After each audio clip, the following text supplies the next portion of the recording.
10 biggest footballer tantrums after Ndombele's furious reaction to Spurs sub. Professional footballers are not children, but sometimes they act like them.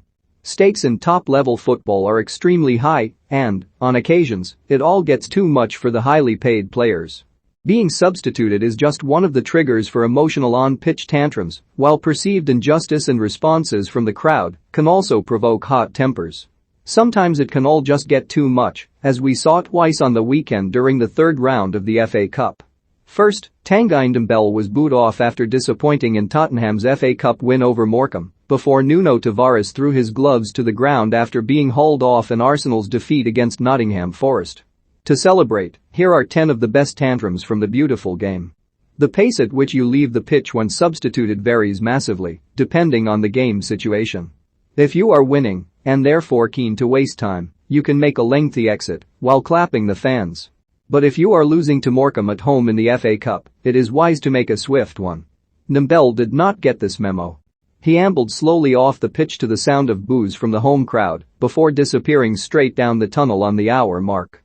Spurs came from behind to win 3-1 after Antonio Conte's triple substitution, but Ndombele's future at the club is now in doubt. Another substitution and another meltdown on Sunday.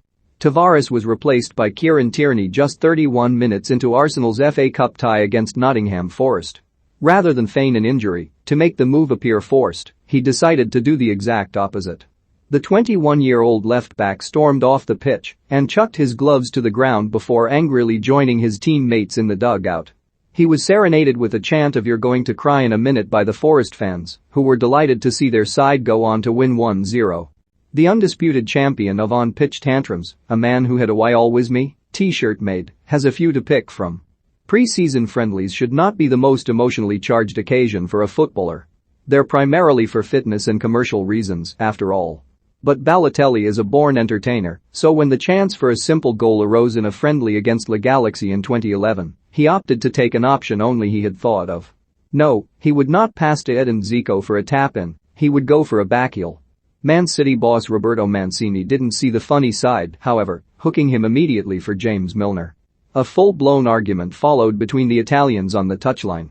Xhaka was Arsenal captain back in October 2019, when he was substituted by Unai Emery during a game against Crystal Palace at the Emirates Stadium. The Gunners' supporters were unhappy with Xhaka's lack of urgency in leaving the pitch to be replaced by Bukayo Saka. He responded by cupping his ears to the crowd and telling them, in no uncertain terms, to F off.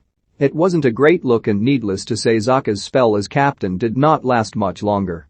Nice to see your own fans booing you, that's what loyal support is. Those infamous words, directed at a TV camera, came from Rooney after one of England's worst-ever World Cup performances in a 0-0 draw with Algeria in 2010. Fabio Capello's side were dreadful at the 2010 World Cup, and the Rooney line ended up becoming an emblem of the tournament. Have your say. What is the biggest tantrum you've seen on the football pitch? Comment below.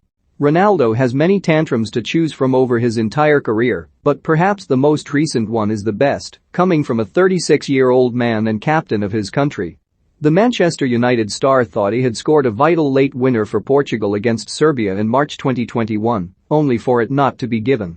With no VAR, Serbia got away with it, as the linesman couldn't get a clear view to see if the ball had crossed the line or not.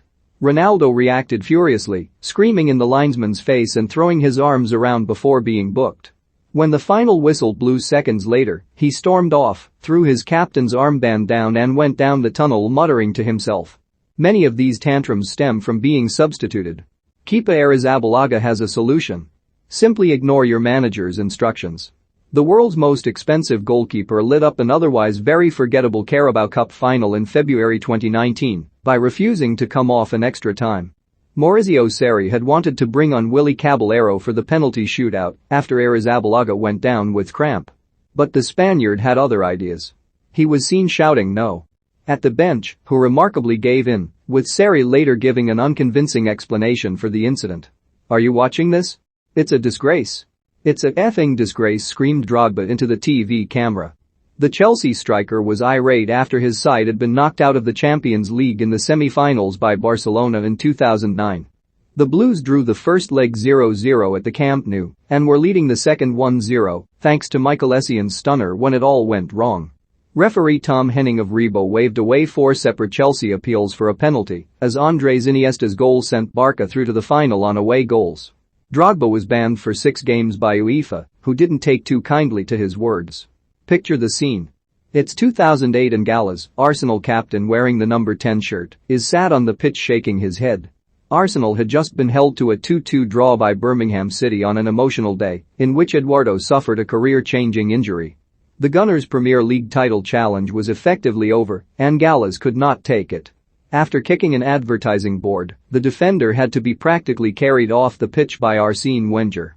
Not a great look for the club captain, who already had enough problems in that regard by choosing the number 10 shirt. It's fair to say that Di Canio had a bit of a reputation for tantrums, but this is up there, even for him. The fiery Italian was sent off following an incident with Arsenal defender Martin Keown in 1998, but he wasn't having any of it. Di Canio went ballistic at referee Paul Alcock, pushing him to the turf in a bizarre incident. It wasn't a violent gesture, it was a gesture of disappointment, that's all it was, Di Canio later wrote in his autobiography. I could push my 8-year-old daughter Ludovica that way, and she wouldn't fall over. It certainly looked bizarre. My first reaction was that somebody must have been crouching behind him, like in one of those old slapstick comedies.